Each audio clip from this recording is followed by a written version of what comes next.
Hi friends, இன்றைக்கி வந்து பார்த்திங்கன்னா மட்டன் பிரியாணி தான் நம்ம செய்கிறோம். இதுக்கு வந்து ஒரு குக்கரில் வந்து பெரிய வெங்காயம் எண்ணெய் ஊற்றி பெரிய வெங்காயம் போட்டு நல்லா ஃப்ரை பண்ணி எடுத்துக்கோங்க. ஃப்ரை பண்ணி அதிலே வச்சுருங்க. அதுக்கப்புறம் மட்டனை தனியாக வேக வச்சுருங்க. மஞ்சத்தூள், மிளகாய்த்தூள், மல்லித்தூள் போட்டு வேக வச்சுருக்கேன். அதையும் எடுத்து இது கூட சேர்த்துருங்க. அதுக்கப்புறம் கறிக்கு தகுந்த மாதிரி நீங்கள் விசில் விட்டுக்குங்க. அதுக்கப்புறம் மட்டன் மசால் மட்டும் போட்டு கொஞ்சம் நல்லா அந்த வெங்காயத்தை கூட சேர்த்து நல்லா கிளறிக்குங்க. அதுக்கு முன்னாடி நம்ம வந்து ஒரு மசாலா ரெடி பண்ணி வச்சுக்குவோம். அந்த மசாலா வந்து இதுலேயே வந்து வீடியோலேயே உங்களுக்கு தெரியும்.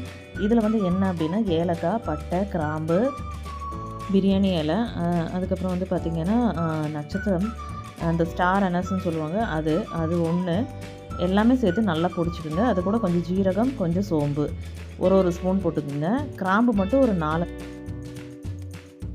அதுக்கப்புறம் பச்சை மிளகா, இஞ்சி, பூண்டு, அப்புறம் வந்து பார்த்திங்கன்னா மல்லி இலை, புதினா இலை எல்லாமே அளவாக.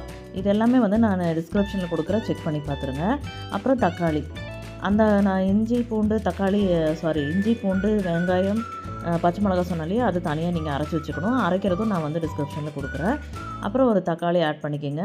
எல்லாமே சேர்த்து நல்லா கலந்து விட்டுட்டு ஃபஸ்ட்டு வந்து நீங்கள் வந்து அரிசியை வந்து இந்த மாதிரி தண்ணி ஊற்றுறதுக்கு முன்னாடி கலந்து விடணும். அப்போ தான் வந்து அந்த கிரேவி வந்து நல்லா அதில் வந்து பிடிக்கும். அதுக்கப்புறம் நீங்கள் தண்ணி எவ்வளோ வேணுமோ ஆட் பண்ணிக்கோங்க.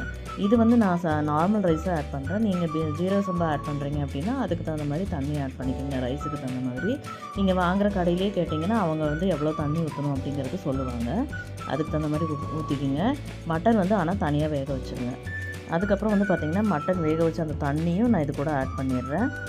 எனக்கு வந்து எவ்வளோ டம்ளர் அளவுங்கிறது தெரியும். நீங்கள் வந்து உங்களோட அரிசி எவ்வளவோ அதுக்கு தகுந்த மாதிரி தண்ணி ஆட் பண்ணிக்கோங்க.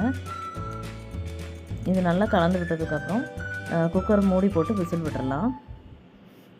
இப்போ இது கூட வந்து ஒரு ஸ்பூன் தயிர் ஆட் பண்ணிக்கிறேன். தயிர் எதுக்காகனா உங்களுக்கு மட்டன் வந்து நல்லா சாஃப்டாக இருக்கும், ரைஸும் வந்து நல்லா சாஃப்டாக இருக்கும். லெமன் இருந்தால் லெமனும் ஆட் பண்ணிக்கங்க. அவ்வளோதான், நம்மளோட பிரியாணி சூப்பராக ரெடி ஆயிடுச்சு.